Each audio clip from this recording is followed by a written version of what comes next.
सभी माताओं और बहनों को करवा चौथ की हार्दिक शुभकामनाएं।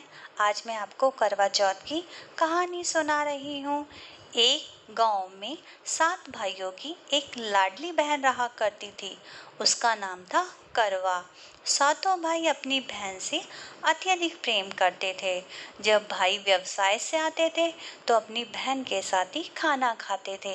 एक दिन जब भाइयों ने अपनी बहन से खाना खाने को कहा तो बहन ने मना कर दिया और कहा कि आज मेरा करवा चौथ का व्रत है। आज मैं चांद को अर्घ दे के ही खाना खाऊंगी।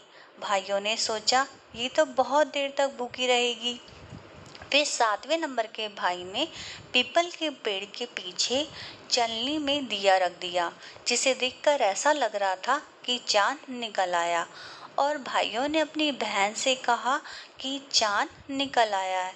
बहन भूखी प्यासी थी, उसने कुछ सोचा समझा नहीं और सीधे चांद को देखने चली गई। उसने चांद को अर्घ दे दिया और खाना खाने लगी। जब उसने खाना खाना शुरू किया था तो उसके पहले निवाले में छींक आ गई, दूसरे निवाले में बाल आ गया और तीसरा निवाला खाने लगी। तब उसे समाचार मिला कि उसकी पति की मृत्यु हो गई है। ये सुनकर वह जोर जोर से रोने लगी।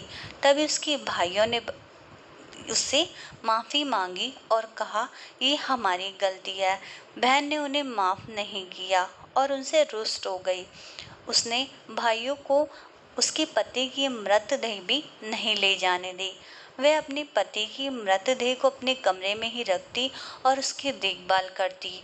उसके ऊपर जो पत्ती जड़ी बूटी उग जाती उन्हें तोड़ती रहती। फिर ऐसे करते करते करवा चौथ आ गया। साल बीतते गए और करवा चौथ आता रहा। एक बार फिर करवा चौथ के व्रत पर उसने अपनी बड़ी भाभी से कहा कि आप मेरे पति को प्राण दान दे दीजिए और ये जड़ी बूटी ले लीजिए। तो उसने मना कर दिया। उसने कहा मैं क्या जानूं, अपनी दूसरी भाभी से कहो।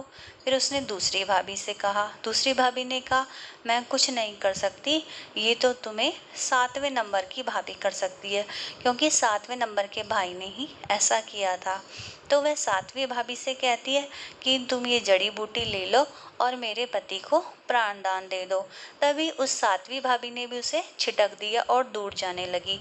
तभी उसे दया आ गई और उसने थोड़ी सी उंगली काट ली और जो खून गिरा था वह उसके मुंह में गिरा था, जिससे कि उसे प्राणदान मिल गया और उसका पति जीवित हो गया।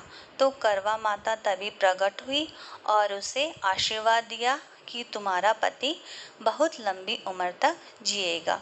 तो जैसे करवा माता ने उस बहन पर कृपा की है, ऐसे सभी बहनों और माताओं पर कृपा करें। धन्यवाद।